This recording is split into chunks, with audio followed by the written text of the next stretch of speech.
मैं आपका अपना SK Jha sir, head of the department of physics of Kota classes, online platform पर बच्चों एक बार फिर से स्वागत करता हूं। बच्चों, हम लोगों ने लास्ट लेक्चर में डिस्कशन किया था फोटोनिक थ्योरी के ऊपर में, जिसमें खास करके हम लोगों ने रेडिएशन, प्रेशर और फोर्स के ऊपर में कुछ बातें किया था। तो चलिए मैं इस कड़ी में थोड़ा सा टॉपिक को और आगे बढ़ाता हूं, और आज का जो मेन टॉपिक है मेरा वो है नील्स बोर थ्योरी। तो चलिए शुरुआत किया जाए नील्स बोर थ्योरी। चलिए मैं कहता हूं Niels Bohr's theory. Niels Bohr's theory, आइए समझने की कोशिश करिएगा नील्स बोर थ्योरी को। एक्चुअल में नील बोर क्या किया था, इस फील्ड में क्या क्या काम किया था, इस पर हमें एक एक छोटी छोटी बातों को समझना होगा आज बच्चों। नील बोर रदरफोर्ड का ही स्टूडेंट थे और इन्होंने कुछ भी एक्स्ट्रा काम नहीं किया। आप मानिए, इन्होंने क्या किया, अपने गुरु के जो भी कॉन्सेप्ट्स थे, रदरफोर्ड साहब के जो भी कॉन्सेप्ट्स दिया गया था, एक एक करके उसमें से कमियां निकाल निकाल के थ्योरी लॉन्च किया करता चला गया। जैसे छोटा सा एग्जांपल देता हूं, रदरफोर्ड साहब ने कहा था कि electron is revolving around the nucleus on various possible path। क्या बोला था भाई? Electron is revolving around the nucleus on various possible path। भाई इन्होंने कहा नहीं, ऐसा तो नहीं होता, इलेक्ट्रॉन जैसे मर्जी पाथ पर नहीं घूम सकता भाई। तो फिर उन्होंने क्या बोला, आइए इसको लैंग्वेज के रूप में थोड़ा लिखते हैं और फिर एनालाइज करेंगे इसको। इन्होंने कहा सबसे पहला पॉइंट,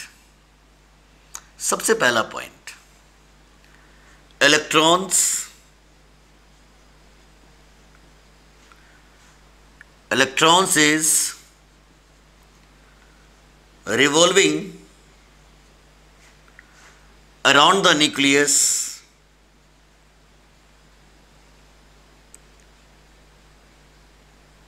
on सर्कुलर पाथ। इन्होंने बहुत ही स्पष्ट तरीके से हमें बताया कि भाई इलेक्ट्रॉन जो रिवॉल्व करेंगे न्यूक्लियस के चारों बगल, वो पाथ कैसा होगा? सर्कुलर पाथ होगा।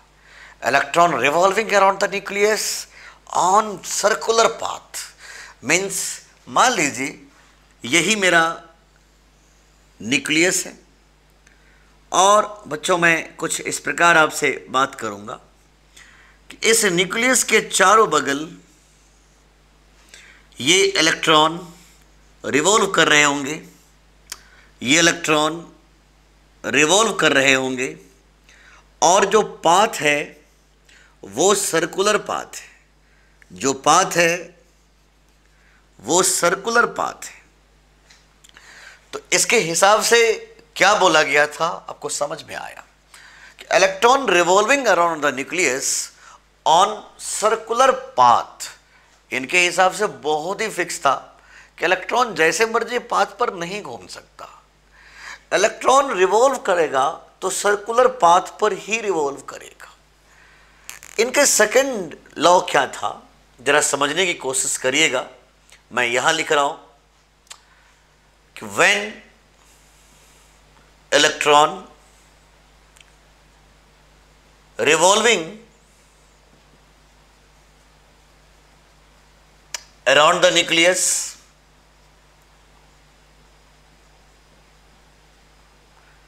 it must follow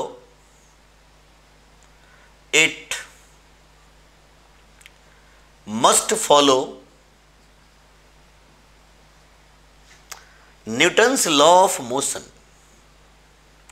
Newton's law of motion इन्होंने बहुत ही स्पष्ट तरीके से समझाया कि जब भी कोई इलेक्ट्रॉन न्यूक्लियस के चारों बगल रिवॉल्व करेगा तो ये न्यूटन्स के लॉ ऑफ मोशन को फॉलो करेगा, न्यूटनियन लॉ को फॉलो करेगा।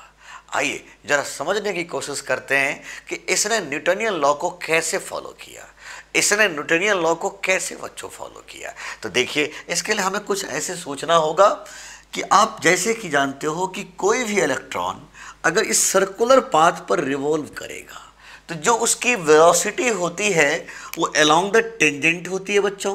तो मान लीजिए इसकी वेलोसिटी v है, तो जो इसकी वेलोसिटी है वो तो टेंजेंट के अलोंग होगा, और इस वेलोसिटी को प्रोवाइड करने के लिए एक फोर्स है जो इसके सेंटर की तरफ लग रहा होगा। एक फोर्स की जरूरत है बच्चों जो इसके सेंटर की तरफ लग रहा है, और मैं इसी का नाम दूंगा सेंट्रीपिटल फोर्स। क्या नाम दूंगा बच्चों? Centripetal force. जब तक सेंट्रीपिटल फोर्स नहीं लगेगा इस वेलोसिटी का जन्म नहीं हो सकता है, और ऑर्बिट पे, सर्कुलर ऑर्बिट पर ये इलेक्ट्रॉन रिवॉल्व कर नहीं सकता। ये बात तो आपको बहुत अच्छे से पता है। इसका मतलब तो यही है कि इस इलेक्ट्रॉन को इस पाथ पर रिवॉल्व करने के लिए एक सेंटर की तरफ एक फोर्स एग्जर्ट करना पड़ेगा, and this force is known as the centripetal force.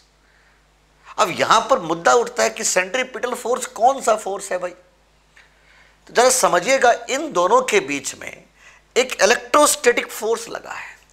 ये पॉजिटिव चार्ज है और ये नेगेटिव चार्ज है।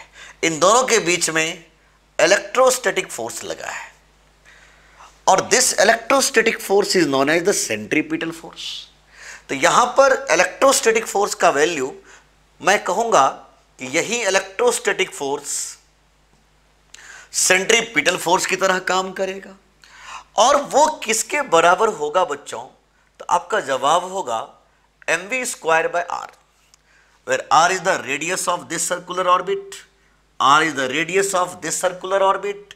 जैसे कि आप जानते हो कि यही है सेंट्रीपिटल फोर्स, और ये सेंट्रीपिटल फोर्स किसके बराबर होता है? या तो mv²/r या m⍵²r। अब यहां पर बात उठता है कि इलेक्ट्रोस्टैटिक फोर्स का वैल्यू किसके बराबर है? तो आपका क्या जवाब होगा कि Q1 का वैल्यू कितना है? Ze। Q2 कितना है?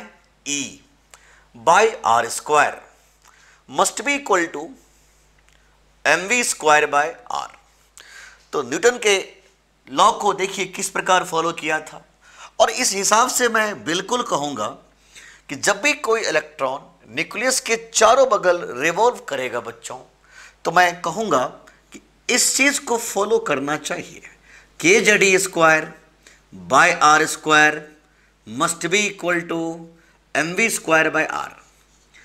अगर इसको फॉलो किया है तब तो ये इलेक्ट्रॉन सेफली मूव करेगा, अदरवाइज मुश्किल है।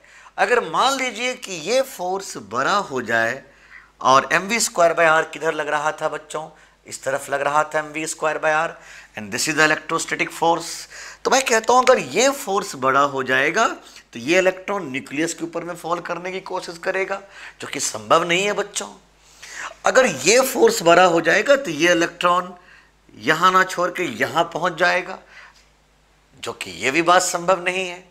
तो आप जरा समझिए, एक इलेक्ट्रॉन को सर्कुलर ऑर्बिट पे रिवॉल्व करने के लिए ये बात फिक्स मैं मान के चल रहा हूं कि ये सेंट्रीपिटल फोर्स और mv²/r का वैल्यू बराबर हो जाता है।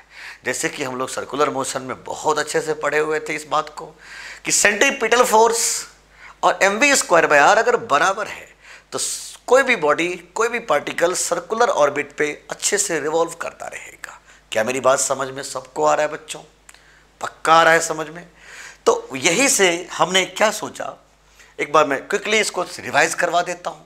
तो मैंने पहला लॉ क्या बोला था कि when electron is revolving around the nucleus, electron is revolving around the nucleus on circular path. Electron जो रिवॉल्व कर रहा है वो सर्कुलर पाथ पर ही रिवॉल्व कर रहा है, या किसी और ऑर्बिट पर रिवॉल्व नहीं कर सकता according to the Niels Bohr theory. इनका सेकेंड लॉ क्या था कि when electron revolving around the nucleus it must follow the Newton's laws of motion, Newtonian law. और क्या कहता है न्यूटनियन लॉ? ये बात बहुत अच्छे से जानते हो कि कोई भी ऑर्बिट अगर सर्कुलर पाथ पर मेरे बच्चे चल रहा था तो इसका मतलब तो यही है ना कि सेंटर की तरफ कोई फोर्स लगना चाहिए, और जब तक सेंटर की तरफ कोई फोर्स नहीं लगेगा तो सेंटर बाहर की तरफ फोर्स लगाएगा नहीं, और ये दोनों फोर्स बैलेंस रहेंगे तभी मैं कहूंगा कि ये इलेक्ट्रॉन ये पार्टिकल इस सर्कुलर पाथ पर चल रहा होगा। जैसे कि मैं जानता हूं कि जब भी कोई बॉडी सर्कुलर पाथ पर चलेगा तो उसकी वेलोसिटी टेंजेंट के अलॉन्ग होगी। अब देखो ये बात फिक्स है कि इलेक्ट्रॉन की जो वेलोसिटी है वो तो टेंजेंट के अलॉन्ग है, लेकिन इस वेलोसिटी को प्रोवाइड करने के लिए कोई तो फोर्स चाहिए, और उसी फोर्स को तो मैंने नाम दिया सेंट्रीपिटल फोर्स। तो अब मुद्दा उठता है कि सेंट्रीपिटल फोर्स कौन सा है यहां पर। तो हम क्या बोलेंगे कि इन दोनों के बीच में, न्यूक्लियस और इलेक्ट्रॉन के बीच में, आप देखिए गौर से, दोनों के बीच में एक इलेक्ट्रोस्टैटिक फोर्स का डेवलपमेंट हुआ है, और मैं कहूंगा कि यही तो सेंट्रीपिटल फोर्स है। क्या मेरी बात समझ में आ रहा है कि नहीं आ रहा है? यही तो सेंट्रीपिटल फोर्स है, और यही सेंट्रीपिटल फोर्स mv²r के बराबर हो जाएगा, जो mv²r इधर लग रहा था। कुछ लोग इसको सेंट्रीफ्यूगल फोर्स बोल देते हैं, जो गलत है, ऐसे वर्ड नहीं यूज करना है किसी को भी। तो अब जरा समझिए, तो मैंने कहा कि अगर ये सेंट्रीपिटल फोर्स mv²r के बराबर है तो यही तो न्यूटन्स के लॉ ऑफ मोशन है भाई। तो अगर ये दोनों फोर्स बराबर है तब तो इलेक्ट्रॉन सेफली इस सर्कुलर ऑर्बिट पे रिवॉल्व करता रहेगा। अदरवाइज मैं क्या बोलूंगा कि नहीं, ये सेफली इस सर्कुलर ऑर्बिट पे रिवॉल्व नहीं करेगा। क्यों नहीं करेगा? क्योंकि अगर ये फोर्स ज़्यादा हो जाएगा तो ये इधर स्लिप करने की कोशिश करेगा, है कि नहीं? अगर ये वाला फोर्स ज़्यादा हो जाएगा तो ये इधर स्किड करने की कोशिश करेगा, जो दोनों में से कोई संभव नहीं है। तो इसलिए जब भी किसी इलेक्ट्रॉन को सर्कुलर ऑर्बिट पे रिवॉल्व करना होगा तो मैं कहूँगा इलेक्ट्रोस्टैटिक फोर्स मतलब सेंट्रीपिटल फोर्स और mv²r ये दोनों के दोनों बराबर होनी चाहिए। बोलिए समझ में आया कि नहीं समझ में आया? तो अब जल्दी से इसको नोट कर लो, मैं अगले टॉपिक पे आता हूँ, मैं अगले पॉइंट पे आता हूँ, मैं थर्ड इसके स्टेटमेंट जो था उस पर आता हूँ। अब जल्दी से इसको नोट करो। तो आपने नोट कर लिया है? चलिए मैं इसको इरेज करता हूं, इसको थोड़ा ध्यान समझिएगा। तो मैंने बच्चों दो लॉ के बारे में आपको समझाने की कोशिश किया, और मुझे विश्वास है कि आपको दोनों लॉ बहुत ही अच्छे से समझ में बच्चों आ गया है। अब मैं इसके तीसरे पॉइंट पे आता हूं कि नील्स बोर के थर्ड पॉइंट क्या था, क्या कहना चाहता है इसके थर्ड पॉइंट। तो देखिए मैंने आपको क्या बोला है, गिन गिन के रदरफोर्ड की थ्योरी को गलत किया था, गिन गिन के। अब किस प्रकार जरा समझिएगा, इन्होंने बहुत ही अच्छे से समझाने की कोशिश किया था थर्ड पॉइंट में कि इलेक्ट्रॉन, इन्होंने कहा था कि electron revolving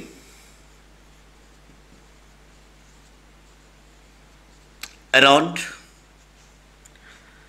the nucleus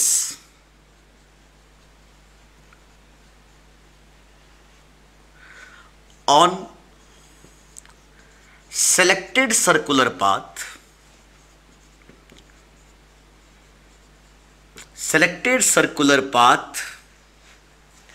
electron revolving around the nucleus on selected circular path of which angular momentum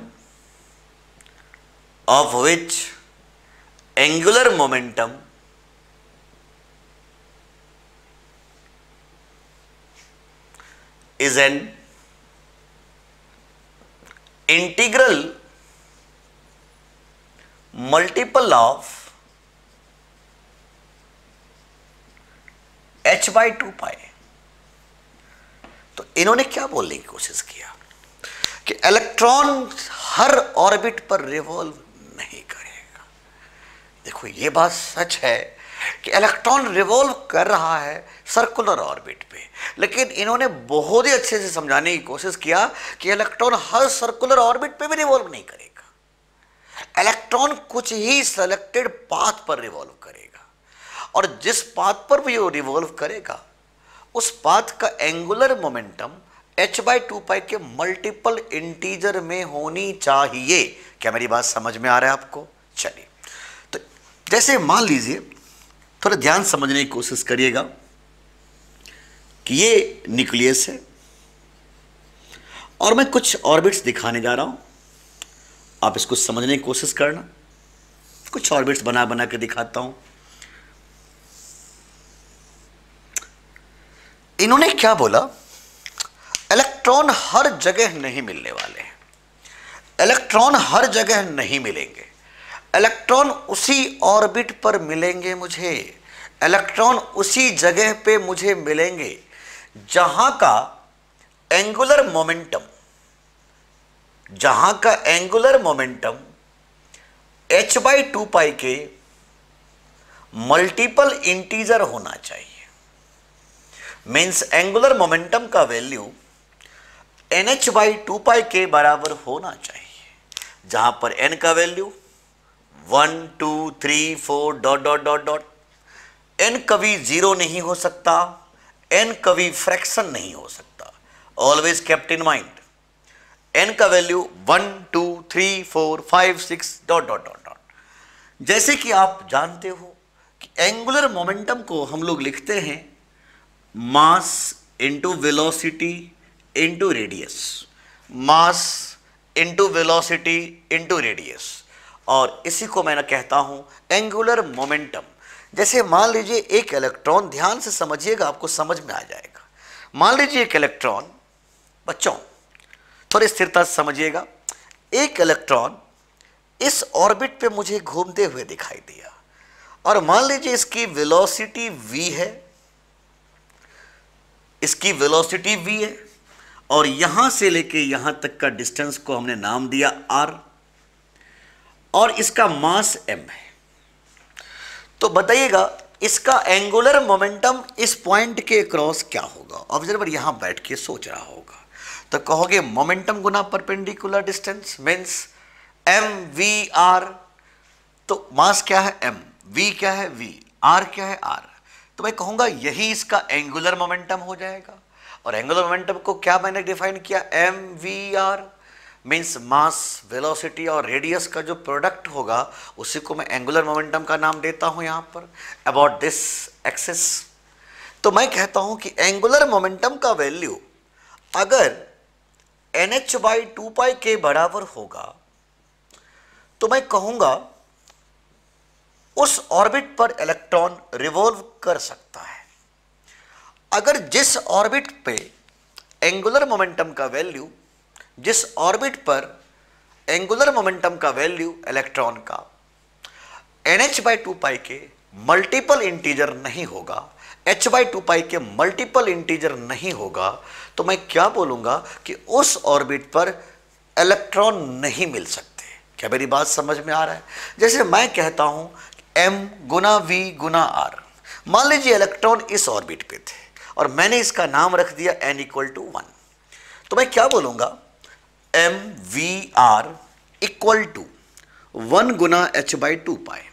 तो अगर मास गुना वेलोसिटी गुना रेडियस का प्रोडक्ट अगर 1 गुना h/2 पाई है, तो मैं कहूंगा कि ये इलेक्ट्रॉन फर्स्ट ऑर्बिट पर मुझे रिवॉल्व करते हुए दिखाई दिया है।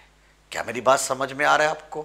पक्का समझ में आ रहा है बच्चों कि अगर इसके मास, इसके वेलोसिटी और इसका रेडियस का जो प्रोडक्ट है अगर वो 1 गुना h/2 के बराबर होगा, तो मैं क्या बोलूंगा कि ये इलेक्ट्रॉन इस फर्स्ट ऑर्बिट पर रिवॉल्व कर रहा है, ये इलेक्ट्रॉन इस फर्स्ट ऑर्बिट पर रिवॉल्व कर रहा है। पक्का समझ में आ गया? अब जैसे मैं कहता हूं कि अगर एक इलेक्ट्रॉन को मैंने यहां रिवॉल्व करते हुए देखा, तो आपका जवाब क्या होगा, जरा समझने की कोशिश करिएगा, समझ में जल्दी आ जाएगा। कि मान लीजिए एक इलेक्ट्रॉन को मैंने यहां रिवॉल्व करते हुए देखा, तो आपका जवाब यही होगा ना बच्चों कि इसके मास, इसके वेलोसिटी और इसका रेडियस का जो प्रोडक्ट होगा वो 2 × h/2 के बराबर होना चाहिए। तो अगर 2 × h/2 के बराबर है तो मैं क्या बोलूंगा, अगर इसका वैल्यू mvr का वैल्यू 2 × h/2 के बराबर है, तो मैं कहूंगा कि इलेक्ट्रॉन मुझे इस ऑर्बिट पे रिवॉल्व कर रहे हैं, करते हुए दिखाई दिए हैं बच्चों। मींस इसका नाम मैंने रख दिया n = 2, इसका नाम रख दिया मैंने n = 3। तो मैंने कहा कि अगर एंगुलर मोमेंटम mvr का प्रोडक्ट अगर h/2 के बराबर था, तो ये इलेक्ट्रॉन पहले ऑर्बिट पे रिवॉल्व किया है। अगर mvr का वैल्यू 2 गुना h/2 के बराबर है, तो मैं कहूंगा कि इलेक्ट्रॉन इस ऑर्बिट पे रिवॉल्व करते हुए दिखाई दे रहा है। अगर mvr का वैल्यू 3 गुना h/2 के बराबर है, तो मैं कहूंगा इलेक्ट्रॉन इस ऑर्बिट पे रिवॉल्व करते हुए दिखाई दे रहे हैं। तो क्या मेरी बात स्पष्ट तरीके से समझ में आ रहा है बच्चों? तो मैंने बहुत ही अच्छे से समझाने की कोशिश किया कि इलेक्ट्रॉन उसी पाथ पर रिवॉल्व करेगा, इलेक्ट्रॉन उसी पाथ पर रिवॉल्व करेगा जिस पाथ का एंगुलर मोमेंटम h/2 के मल्टीपल इंटीजर होनी चाहिए। अगर उस पाथ पे इलेक्ट्रॉन का एंगुलर मोमेंटम h/2 के मल्टीपल इंटीजर में नहीं है, तो इलेक्ट्रॉन वहां पर मुझे नहीं मिलेगा, इलेक्ट्रॉन मुझे वहां पर नहीं मिलेगा। जैसे मैं कहता हूं कि मान लीजिए mvr का वैल्यू 1 गुना h/2 के बराबर नहीं है, इसका मतलब मैं क्या बोलूंगा कि भाई इलेक्ट्रॉन यहां पर आ गया। अगर मैं कहता हूं कि mvr का वैल्यू है 1 h/2, तो यहां था। अगर मैं कहता हूं mvr का वैल्यू है 1.2 h/2, तो क्या बोलूंगा मैं कि यहां तो नहीं मिलेगा। अरे भाई समझने की कोशिश करिएगा। और मैं तो पहले ही बोल चुका हूं कि mvr का वैल्यू h/2 के मल्टीपल इंटीजर में होना चाहिए। तो मैंने यहां पर बोल दिया कि n बराबर 1, n बराबर 2, n बराबर 3। इस सेल का नाम हमने रखा K सेल, इसका नाम रखा L सेल, इसका नाम रखा M सेल। मतलब ये बात फिक्स है कि इलेक्ट्रॉन यहां नहीं मिलेंगे, इलेक्ट्रॉन यहां भी नहीं मिलेंगे। क्यों नहीं मिलेंगे बच्चों? क्योंकि एंगुलर मोमेंटम का वैल्यू mvr का वैल्यू h/2 के मल्टीपल इंटीजर में अगर इलेक्ट्रॉन यहां मिलता है, जरा समझने की कोशिश करिएगा, अगर इलेक्ट्रॉन यहां मिलता है तो mvr का वैल्यू r तो बढ़ गया ना, mvr का प्रोडक्ट जो होगा, mvr का जो वैल्यू होगा वो h/2 के मल्टीपल इंटीजर में नहीं है। तो मैं कहूंगा कि वहां पर इलेक्ट्रॉन मिल ही नहीं सकते। और ऐसा प्लेन जहां पर probability of finding of electron is approximately 0, जहां पर इलेक्ट्रॉन के मिलने की संभावनाएं लगभग 0 है, ऐसे प्लेन का हमने नाम दे दिया बच्चों नोडल प्लेन। क्या नाम दिया बच्चों? Nodal plane. जहां पर इलेक्ट्रॉन के मिलने की संभावनाएं नहीं के बराबर है, जहां पर इलेक्ट्रॉन के मिलने की संभावनाएं नहीं के बराबर है, तो मैं कहूंगा उस प्लेन का नाम नोडल प्लेन। क्या नाम दूंगा? Nodal plane. कैसे डिफाइन किया इसको? कि जहां पर probability of finding of electron is approximately 0, known as nodal plane, known as nodal plane. मतलब इस प्लेन का नाम हमने नोडल प्लेन रखा, इस प्लेन का भी नाम हमने नोडल प्लेन रखा, इस प्लेन का नाम भी नाम हमने नोडल प्लेन रखा, क्योंकि यहां पर कोई संभावनाएं नहीं है कि इलेक्ट्रॉन मिल जाए। अब इसको एक शब्द में थोड़े और एक्सप्लेन करता हूं, थोड़े ध्यान से देखिएगा कि जैसे कि आप जानते हो कि एंगुलर मोमेंटम को मैं ऐसे भी लिख सकता हूं कि angular momentum is I omega, angular momentum is I omega. तो मैं कहूंगा आई ओमेगा का वैल्यू भी nh/2 के मल्टीपल इंटीजर में होना चाहिए। आई क्या है और ओमेगा क्या है आपको अच्छे से पता है। I is the moment of inertia, I is the moment of inertia, और ओमेगा क्या है? Angular velocity. तो मैं एंगुलर मोमेंटम के दो तरीके से डिफाइन करना शुरू किया था। एक तो angular momentum at a point, angular momentum at a point due two point object, तो उसके लिए हम लोग mvr करते थे। लेकिन अगर मान लीजिए कि ये इलेक्ट्रॉन स्पिन कर रहा है, ये इलेक्ट्रॉन स्पिन कर रहा है, न्यूक्लियस स्पिन कर रहा है, इलेक्ट्रॉन स्पिन कर रहा है, तो वहां पर हम कौन से एंगुलर मोमेंटम को यूज करेंगे बच्चों? तो कहोगे स्पिन एंगुलर मोमेंटम। क्या नाम दोगे? Spin angular momentum. तो मैं कहूंगा कि अगर रोटेशनल बात करेंगे, अगर रोटेशनल मोशन को लेकर के फंडा यहां पर यूज किया जाएगा, तो याद रखिएगा इस एंगुलर मोमेंटम के बदले में mvr ना लिख करके आई ओमेगा लिखेंगे, और मैं कह दूंगा कि I omega must be equal to nh/2 इसका मतलब आई और ओमेगा का जो प्रोडक्ट होगा वो h/2 के मल्टीपल इंटीजर में होगा, where n equal to 1 2 3 4 dot dot dot dot dot dot dot dot. तो क्या मेरी बात समझ में अच्छे से आ गया है बच्चों? उम्मीद करता हूं बहुत अच्छे से एंजॉय कर रहे होगे बच्चों। तो चलिए अब देखते हैं, इसके ऊपर में एक छोटा सा क्वेश्चन आया था जेईई एडवांस में। अब मैं उसको पहले क्वेश्चंस कर लेता हूं, अब जल्दी से इसको नोट कर लो, मैं इरेज करने जा रहा हूं इसको। चलिए आपने नोट कर लिया है, तो देखिए किस तरीके से क्वेश्चंस दिया था जेईई एडवांस वालों ने।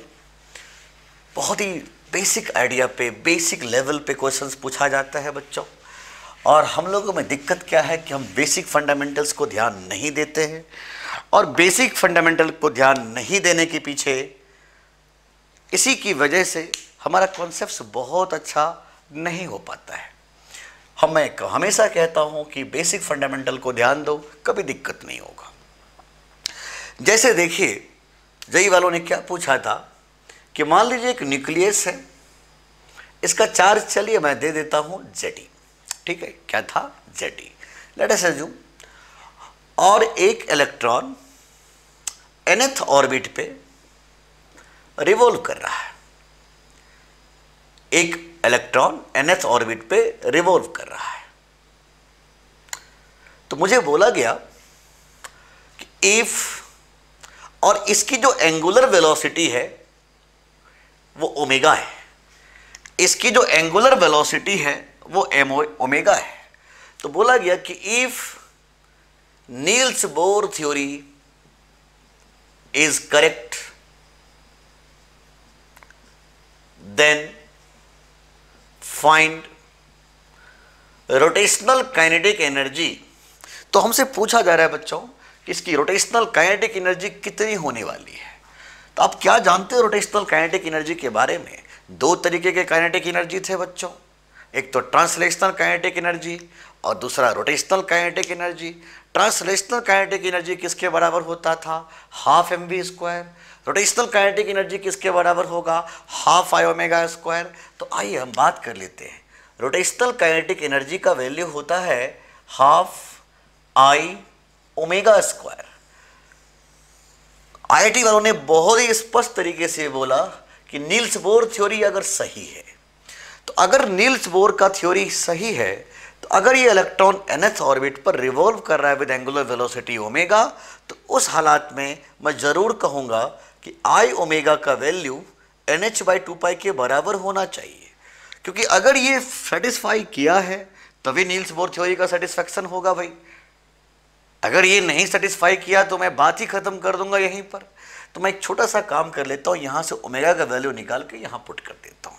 तो जरा बताएं सारे बच्चे, ओमेगा का वैल्यू कितना आ गया? तो आपका जवाब होगा ओमेगा इज NH/2πi। मैं इस वैल्यू को उठा करके और यहां प्लेस करने की कोशिश किया, तो मैंने लिख दिया हाफ i, ओमेगा है n²h² 4π² i², half i n²h² 4π² i²। i से i को मैंने कैंसिल कर दिया। तो इस प्रकार हमने कह दिया कि इसकी जो रोटेशनल काइनेटिक एनर्जी है वो है n²h² 8π² i, and this is the value of rotational kinetic energy. बच्चों उम्मीद करता हूं बच्चों बहुत अच्छे से समझ में आ रहा होगा। तो मुझे लगता है इसका तीनों पॉइंट समझ में आ चुका है। तो मैं एक बार छोटा सा पॉइंट्स फिर से एक बार तीनों पॉइंट्स को फटाफट रिकैप कर देता हूं, फिर मैं आगे अगले पॉइंट पे आऊंगा। तो देखो इन्होंने पहला पॉइंट क्या बोला था कि electrons revolving around the nucleus on circular path. Second point क्या बोला था कि when electron revolving around the nucleus it must follow the Newton's law of motion. बच्चों ये न्यूटन्स के लॉ ऑफ मोशन को फॉलो करता है। और इनके थर्ड लॉ क्या था कि when electron revolving around the nucleus it is moving on the selected circular path. It is moving on the selected circular path. ये उसी पाथ पर मूव करेगा, रिवॉल्व करेगा जिस पाथ का एंगुलर मोमेंटम h/2π के मल्टीपल इंटीजर होगा। जहां पर h क्या है? Planck constant. पाई का वैल्यू पता है 2, तो 2 ही होता है भाई। तो मैं कहता हूं कि अगर एंगुलर मोमेंटम का वैल्यू h/2π के मल्टीपल इंटीजर है तब तो वहां पर मुझे मिलेगा। और नहीं है तो मुझे नहीं मिलेगा वहां पर इलेक्ट्रॉन। और जहां पर नहीं मिलता था मैं उस प्लेन को कहता था नोडल प्लेन। मुझे उम्मीद है यहां तक आपको बहुत अच्छे से क्लियर हो गया होगा बच्चों। तो चलिए हम इसको अच्छे से नोट कर लीजिए, मैं अगले पॉइंट पे आता हूं।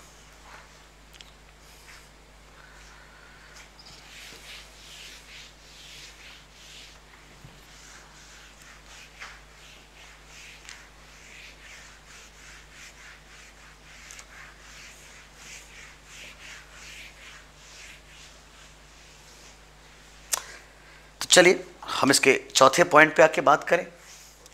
तो चौथा पॉइंट क्या था बच्चों, एक बार समझने की कोशिश करिएगा। 3 पॉइंट्स तो बहुत ही अच्छे से समझ में आ गया है, मुझे लग रहा है आपको बहुत अच्छे से क्लियर हो चुका होगा। तो चलिए चौथे पॉइंट पे हम लोग थोड़े से बात करें, क्या कहना चाहता है चौथा पॉइंट। देखो याद करो रदरफोर्ड साहब ने क्या कहा था। रदरफोर्ड ने कहा था कि जब भी कोई इलेक्ट्रॉन न्यूक्लियस के चारों बगल रिवॉल्व करेगा तो अपना लगातार रेडिएशंस को एमिट करेगा, लगातार अपनी एनर्जी को एमिट करेगा। भाई अगर ये लगातार अपनी एनर्जी को एमिट करेगा तो एक ऐसा स्टेज आएगा जब न्यूक्लियस के ऊपर में फॉल कर जाएगा कि ऑर्बिट छोटे होते चले जाएंगे, छोटे होते चले जाएंगे। तो भाई बात तो ये उठता है, तो फिर इन्होंने इस पर क्या स्पष्टीकरण दिया था, तो आइए उसी को समझते हैं। इन्होंने कहा था कि when electron revolving around the nucleus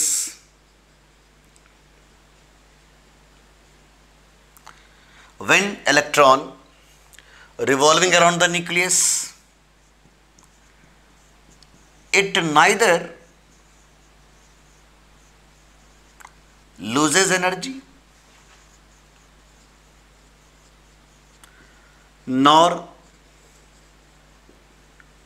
gains energy. This stage is known as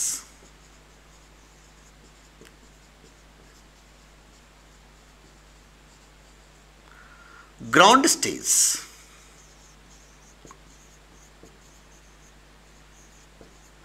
and it is very stable stage of atom। बहुत ही अच्छे से स्पष्ट तरीके से जवाब देने की इन्होंने कोशिश किया। क्या कोशिश किया बच्चों, कि जब भी कोई इलेक्ट्रॉन न्यूक्लियस के चारों बगल रिवॉल्व करेगा, जब भी कोई इलेक्ट्रॉन न्यूक्लियस के चारों बगल रिवॉल्व करेगा तो बच्चों ना तो एनर्जी लेता है और ना ही एनर्जी ये देता है। जब भी कोई इलेक्ट्रॉन न्यूक्लियस के चारों बगल रिवॉल्व करता है तो अपना किसी भी प्रकार का एनर्जी लॉस नहीं करता है। अगर इसको इसी ऑर्बिट पे रिवॉल्व करना है तो ना तो एनर्जी लेगा और ना एनर्जी देगा। अब आप मुझसे पूछोगे, अरे पूछो ना, आप मुझसे पूछोगे कि सर ऐसा क्यों बोल रहे हैं, इसके पीछे वजह तो बता दो कि ऐसा क्या हो गया था कि ये लेना नहीं चाहता है एनर्जी, ये देना नहीं चाहता एनर्जी। तो इसके बाद भी मैंने बड़ी स्पष्ट तरीके से थर्ड पॉइंट में एक्सप्लेन किया था, और क्या बोला था कि जब भी कोई इलेक्ट्रॉन nth ऑर्बिट में रिवॉल्व कर रहा है तो यार ये nth ऑर्बिट में तो तभी रह पाएगा ना जब इसका एंगुलर मोमेंटम mvr का वैल्यू h/2 पाई के मल्टीपल इंटीजर में होना चाहिए। मान लीजिए कि इसको एनर्जी मिला तो इस ऑर्बिट पे रहने के लिए एक फिक्स्ड अमाउंट में एनर्जी की जरूरत है, क्योंकि जब आप जानते हो I ओमेगा बराबर NH/2 पाई, ओमेगा फिक्स वैल्यू को शो कर रहा है। अगर nth ऑर्बिट पे रहेगा तो ओमेगा फिक्स होगा, ओमेगा फिक्स है तो रोटेशनल काइनेटिक एनर्जी भी फिक्स है, पोटेंशियल एनर्जी भी फिक्स है, सारे एनर्जी फिक्स है। अगर इस इलेक्ट्रॉन को यहाँ रहना है तो इसकी एनर्जी फिक्स्ड है, वेलोसिटी फिक्स्ड है, रेडियस फिक्स्ड है according to Niels Bohr theory. आप समझ पा रहे हो कि नहीं समझ पा रहे हो? आप समझ पा रहे हो कि बच्चों के नहीं समझ पा रहे हो, बताइए। तो अगर इस इलेक्ट्रॉन को न्यूक्लियस के चारों बगल घूमना है और एक फिक्स्ड ऑर्बिट पे ही घूमना है, तो मैं जानता हूं कि उस ऑर्बिट में घूमने के लिए MVR का वैल्यू h/2π के मल्टीपल इंटीजर में आना चाहिए। अगर मैं इसको एक्स्ट्रा एनर्जी दे दूंगा तो उस ऑर्बिट पर यह रिवॉल्व नहीं कर पाएगा, कारण इसका MVR का वैल्यू h/2π के मल्टीपल इंटीजर में नहीं रह पाएगा। जैसे पहले MVR का वैल्यू 1 गुना h/2π था, अब जैसे मैं इसको एनर्जी दिया तो यार MVR का वैल्यू बढ़ गया, h/2π का वैल्यू नहीं बढ़ा, MVR का वैल्यू बढ़ गया। तो MVR का वैल्यू अब h/2π के बराबर नहीं रहा, क्या पता उसका वैल्यू 1.4 h/2π हो जाए, 2 h/2π हो जाए, कुछ भी हो सकता है। तो मैंने क्या बोला कि जब भी कोई इलेक्ट्रॉन नेचुरल स्टेज में रहता है और उस ऑर्बिट पर रिवॉल्व करता रहता है तो अपना एनर्जी रेडिएशंस एमिट नहीं करता, क्योंकि उस ऑर्बिट पर रहने के लिए उसको फिक्स्ड अमाउंट में एनर्जी की जरूरत है। क्या मेरी बात समझ में आ रहा है? उसको एक फिक्स्ड अमाउंट में एनर्जी की जरूरत है, ना तो उससे ज्यादा एनर्जी रख सकता है उस ऑर्बिट पे रहने के लिए, ना उससे कम एनर्जी रख सकता है उस ऑर्बिट पे रहने के लिए। तो मुद्दा ये उठता है बच्चों कि मान लीजिए किसी इलेक्ट्रॉन को एनर्जी दे दूं तो फिर क्या होगा। यार खुद पता है अब तुम्हें कि अगर मैं इसमें एनर्जी दूंगा तो MVR का वैल्यू बदल जाएगा, और MVR का वैल्यू पहले 1 गुना h/2π होता था, तो ज़्यादा एनर्जी दूंगा तो 2 गुना h/2π हो जाएगा, 3 गुना h/2π हो जाएगा। मतलब किसी इलेक्ट्रॉन को अगर एनर्जी दोगे तो वो लोअर एनर्जी लेवल से हायर एनर्जी लेवल की तरफ जंप कर जाएगा। बोलिए गलत तो नहीं बोल रहा हूँ मैं? तो मैं चलिए इस पॉइंट को आपने नोट कर लिया होगा, तो मैं अगले पॉइंट पे आता हूँ और बात कर लेता हूँ। बहुत ही धमाकेदार पॉइंट। इन्होंने क्या बोला था? इन्होंने कहा, मैं अगले पॉइंट पे आके बात कर रहा हूं, इसको ध्यान रखिएगा, ये बहुत इंपॉर्टेंट बात है कि when energy supplied to an electron, it jumps from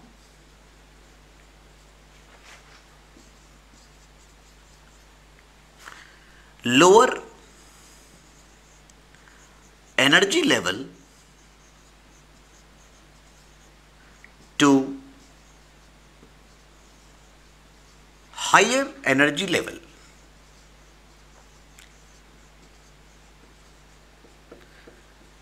This stage is known as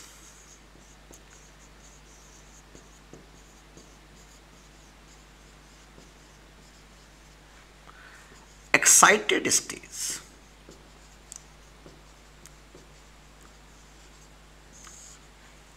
And it is very unstable stage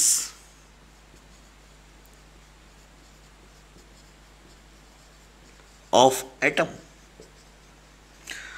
देखिए मैंने क्या बोलने की कोशिश किया है कि मान लीजिए ये ही न्यूक्लियस है,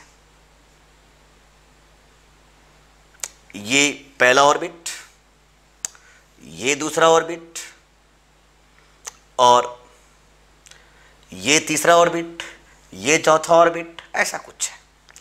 तो बच्चों मैं जानता हूं इस ऑर्बिट का नाम मैं कुछ रख देता हूं 1 2 3 4। अगर एक इलेक्ट्रॉन को इस ऑर्बिट पे रिवॉल्व करना है तो मैं क्या बोलूंगा कि MVR का वैल्यू 1 गुना h/2π के बराबर होना चाहिए। बिल्कुल।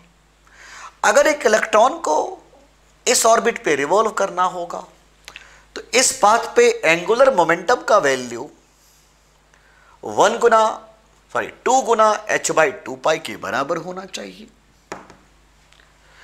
मतलब ये बात फिक्स है कि हर ऑर्बिट को मैं एनर्जी लेवल के नाम से जानूं तो ज़्यादा अच्छा है।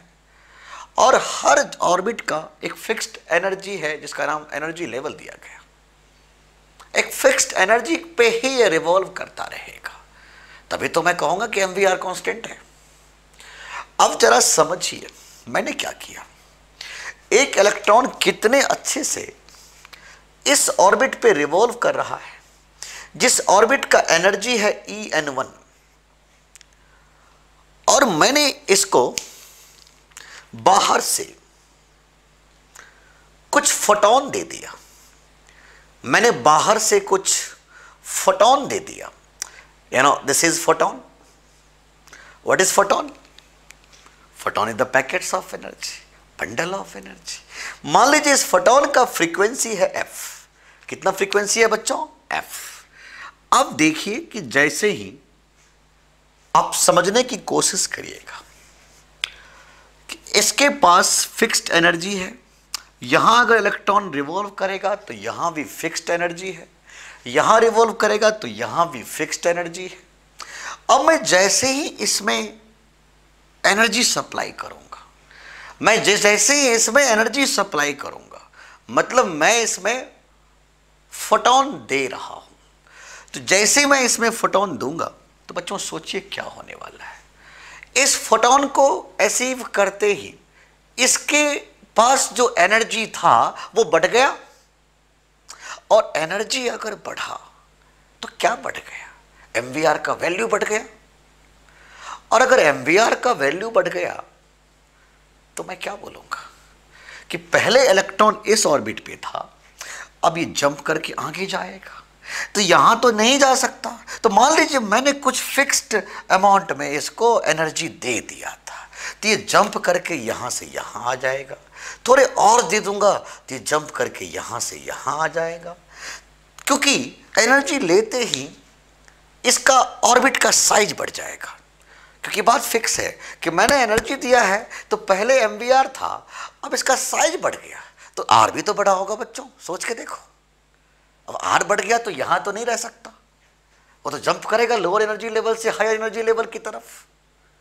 मतलब यहां से यहां जंप करके आ जाएगा, यहां से यहां जंप करके आ जाएगा। मतलब जितने अमाउंट में एनर्जी दूंगा वो उतने हाई लेवल एनर्जी तक पहुंचते चले जाएंगे।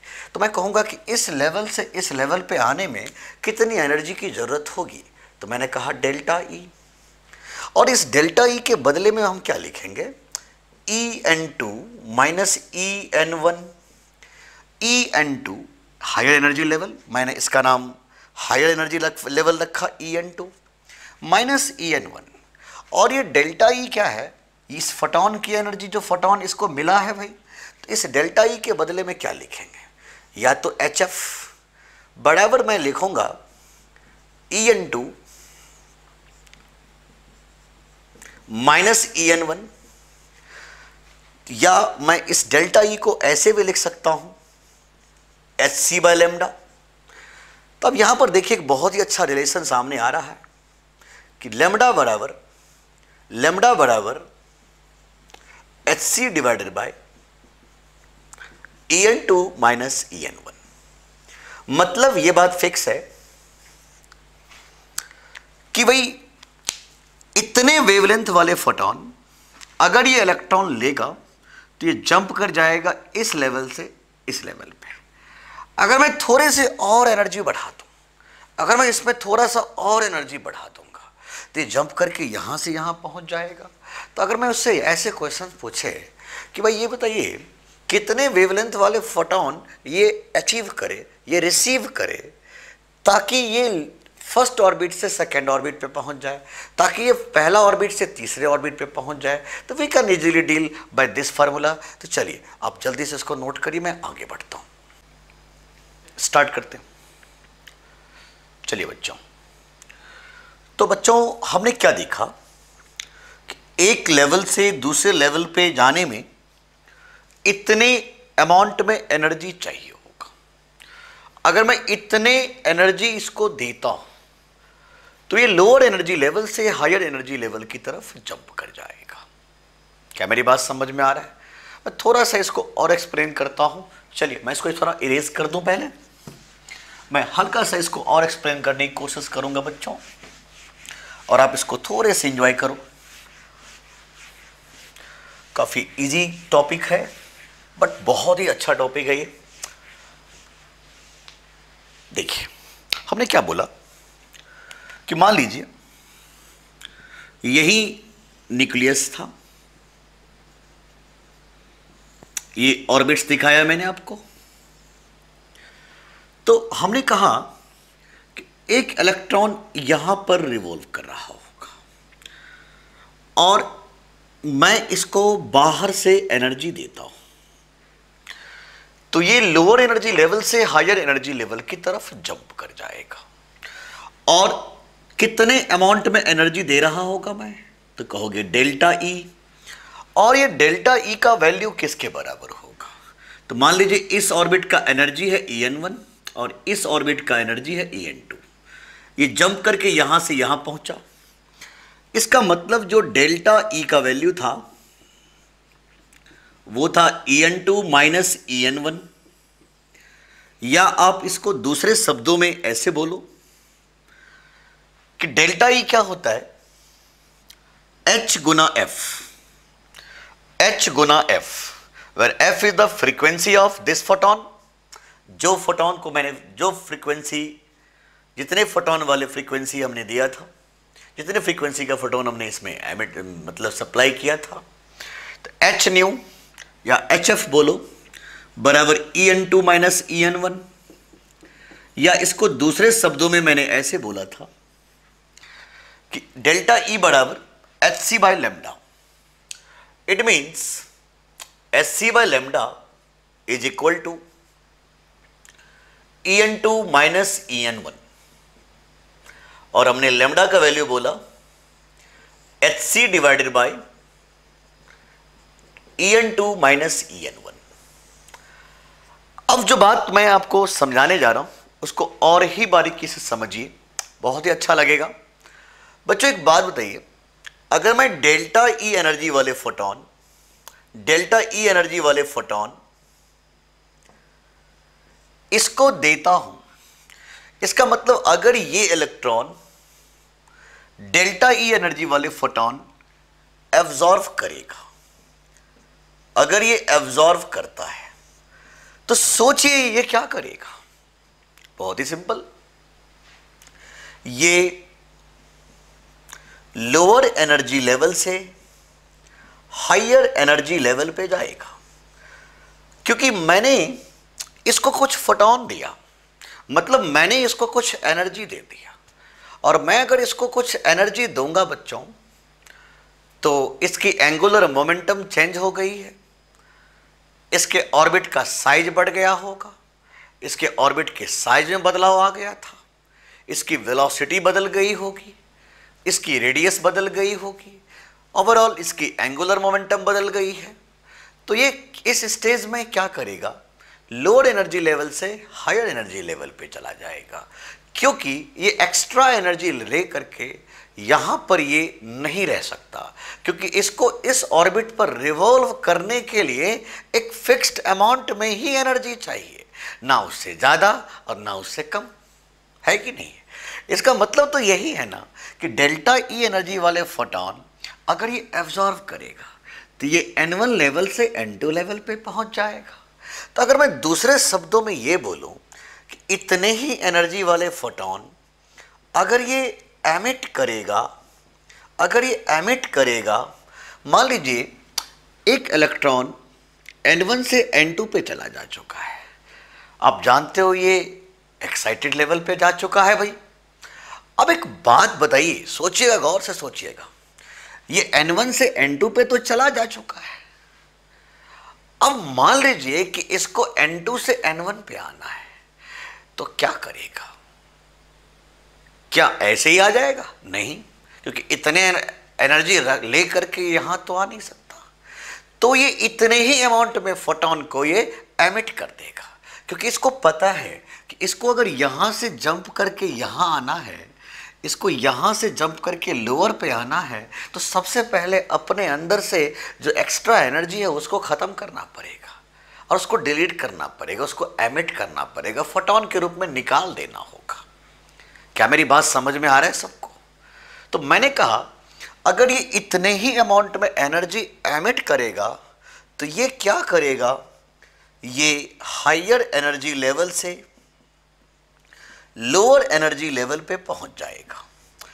तो एक बहुत ही सिंपल और आसान सी बात मैंने बोला आपको समझना चाहिए। यहां पर मैंने क्या वर्ड यूज किया है कि भाई इतने अमाउंट में एनर्जी अगर ये लेता है तो ये लोअर एनर्जी लेवल से हायर एनर्जी लेवल पे पहुंच जाएगा।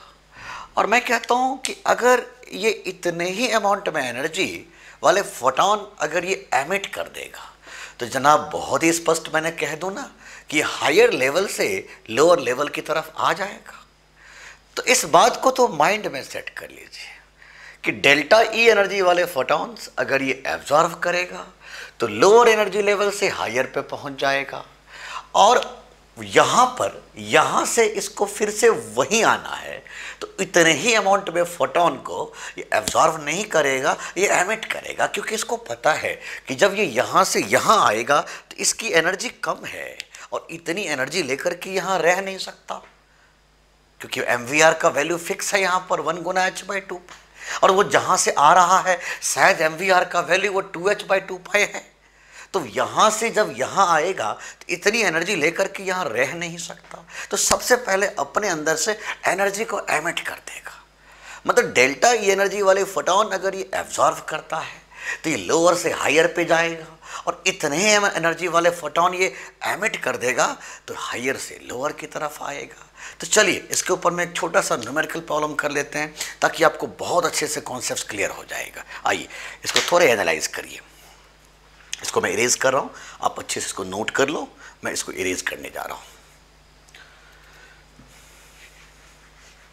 देखिए किस प्रकार से आपसे क्वेश्चन देगा। यहां पर मैं एक जनरल केस में डिस्कस करने जा रहा हूं, आपको जनरल तरीके से समझना चाहिए बच्चों।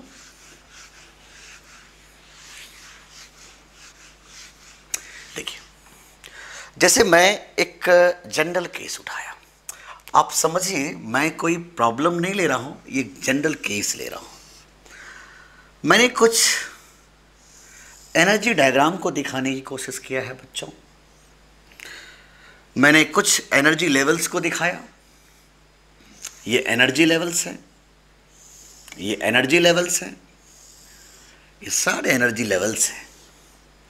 मान लीजिए बच्चों कि यहां का जो एनर्जी है यहां का वो है A electron volt.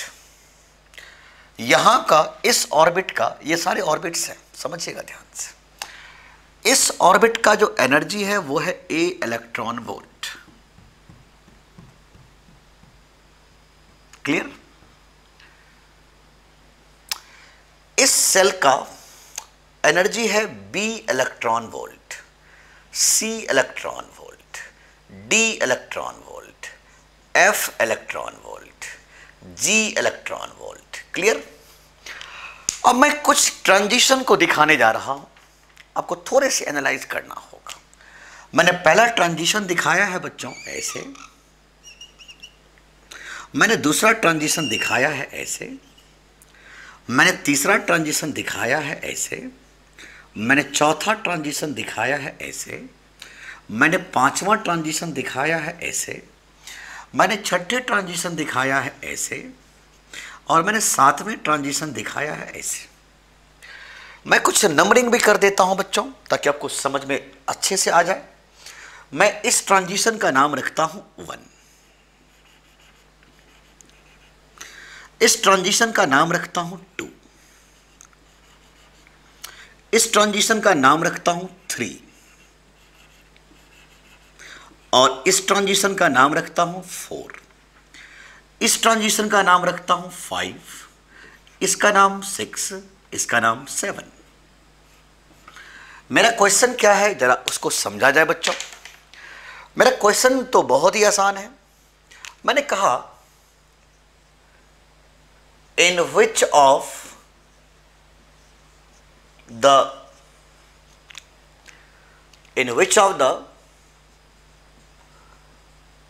following transition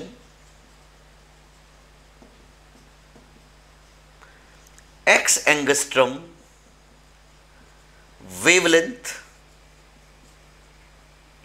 of photon emitted. देखिए ये एक जनरल केस लिया हूं, मैं चाहता तो इसका वैल्यूज दे देता 3.4, 2.4 जो भी कुछ था मैं वैल्यूज दे सकता था, लेकिन मैंने सोचा कि वैल्यूज नहीं दे करके एक जनरल ऑर्डर में क्वेश्चन करवाया जाए। तो मैं एक जनरल ऑर्डर में क्वेश्चन करवा रहा हूं, समझिएगा ध्यान से। तो मैंने कहा कि बताइए कि इसमें से कौन सा ऐसा ट्रांजिशन है जिसमें एक्स एंगस्ट्रम वाले वेवलेंथ एमिट हो रहे हैं। अब बात देखिए यहां पर समझ में अभी आ जाएगा, मैंने यूज किया है वर्ड एमिटेड, मैंने यूज किया है वर्ड एमिटेड। तो एमिट का मतलब क्या हुआ, हमें अच्छे से पता है फॉर्मूला कि वेवलेंथ का फॉर्मूला होता है बच्चों hc by En2 minus En1, चाहे लोअर से हायर पे जाए या हायर से लोअर पे आए, लेकिन फॉर्मूला तो मेरा इतना ही है बच्चों। तो मैं कहता हूं अगर ये लोअर से जाएगा हायर तब भी आप इसी फॉर्मूला को यूज करोगे, और हायर से आएगा लोअर तब भी आप इसी फॉर्मूला को यूज करोगे। ज़्यादा से ज़्यादा ये होगा कि इतने वेवलेंथ वाले फोटोन अगर ये एब्जॉर्व करेगा तो लोअर से हायर पे पहुंच जाएगा, और इतने ही वेवलेंथ वाले फोटोन अगर ये एमिट करेगा तो उस हायर से इस लोअर पे पहुंच जाएगा। क्या मेरी बात समझ में आ रहा है? मैंने क्या वर्ड यूज किया है, एमिटेड। इसका मतलब इसको हायर से लोअर पे आना पड़ेगा। अब जरा देखिएगा ध्यान से, ऐसे हायर है ये लोअर है, ऐसे higher higher higher higher lower, higher lower lower lower lower ऐसे होता है, तो आपको पता ही है पहले से। तो अब आप देखो इसमें यहां से यहां जा रहा है, तो मैं क्या बोलूंगा यार ये तो एब्जॉर्ब हो रहा है, ये तो एमिट हो ही नहीं रहा है। ये भी संभव नहीं है क्योंकि इसमें एब्जॉर्प्शन हो रहा है, ये भी ऑब्जॉर्व कर रहा है, ये भी ऑब्जॉर्व कर रहा है, ये भी ऑब्जॉर्व कर रहा है। तो या तो इसका 6th पार्ट है आंसर या 7th पार्ट है। अब इसको डील कैसे किया जाए, तो मैंने बताया कि lambda is hc by En2 minus En1, और hc का वैल्यू मैंने आपको पिछले क्लास में भी डिस्कस करवाया था कि अपने को लेना है 12400। क्यों? क्योंकि लैम्डा मेरे को एंगस्ट्रम में दे रखा है, हमसे बोला गया कि x एंगस्ट्रम वाले वेवलेंथ फोटोन एमिट करेंगे, मतलब 12400 लेना है। तो चलिए मैं लैम्डा 6 पार्ट का निकाल के देखता हूं क्या आ रहा है। तो मैं कहूंगा 12400 divided by En2 minus En1। N2 हमेशा ऊपर होता है और N1 हमेशा नीचे होता है, तो ये G से D पे आया, तो हायर लेवल का एनर्जी G और इसका D, तो लिखूंगा G माइनस D। और ऐसे ही लैम्डा 7 निकाल के देखेंगे तो क्या कहेंगे, 12400 डिवाइडेड बाय C से B पे आ रहा है, तो लिखेंगे C माइनस B। ये C क्या है, एनर्जी है, B क्या है, एनर्जी है। अब मैं चेक करूंगा कि इस दोनों ट्रांजिशन में से किसका वेवलेंथ, किसका वैल्यू x एंगस्ट्रम आया। मान लीजिए दोनों का x एंगस्ट्रम आया तो मैं कहूंगा दोनों ट्रांजिशन सही है। मान लीजिए किसी एक का आता है तो मैं क्या बोलूंगा कि नहीं ये पार्ट इसका आंसर है। समझ में आ रहा है कि नहीं आ रहा है? ज्यादा से ज्यादा क्या कर सकता है ऐसे क्वेश्चंस में, आपको डाटा दे देगा 13.6, 3.42 है वगैरह वगैरह वगैरह वगैरह। तो मुझे उम्मीद है आपको नील्स बोर का जो थ्योरी पार्ट्स है आपको बहुत अच्छे से समझ में आ रहा होगा।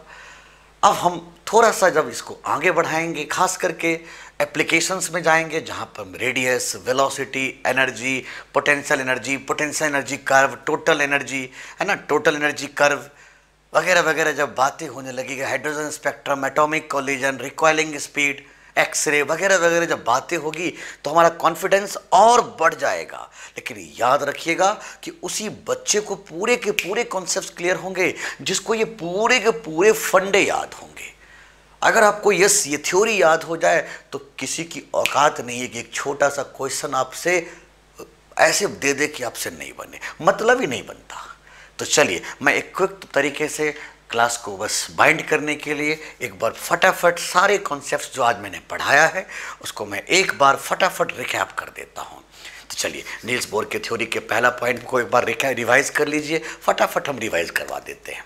याद करिए मैंने क्या बोला था, मैंने कहा था कि electron revolving around the nucleus on circular path, ये मेरा पहला पॉइंट था। फिर हमने क्या बोला था कि when electron revolving around the nucleus, when electron revolving around the nucleus on circular path it must follow Newton's laws of motion. और जिस प्रकार हमने डिस्कस किया, बहुत अच्छे से डिस्कस किया था कि सेंट्रीपिटल फोर्स और mv²/r बराबर था। तो यहाँ पर सेंट्रीपिटल फोर्स क्या था बच्चों? इलेक्ट्रोस्टैटिक फोर्स, कोलम्बिक फोर्स, जिसको मैंने किसके बराबर इक्वेट किया था? mv²/r।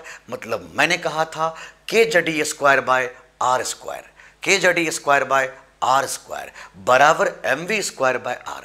और इस प्रकार हमने एक रिलेशन डेवलप किया था। इसके थर्ड लॉ में हम लोग आके क्या बात किए थे कि इलेक्ट्रॉन हर ऑर्बिट पे रिवॉल्व नहीं कर सकता। इलेक्ट्रॉन उसी ऑर्बिट पे रिवॉल्व करेगा जिस ऑर्बिट का एंगुलर मोमेंटम मीन्स mvr या I ओमेगा, जिस ऑर्बिट का एंगुलर मोमेंटम h/2π के मल्टीपल इंटीजर में होना चाहिए, वेयर n = 1 2 3 4 ... n कभी 0 नहीं होगा, n कभी फ्रैक्शन में नहीं होगा। ये सारी बातें हमने आपको अच्छे से एक्सप्लेन किया था।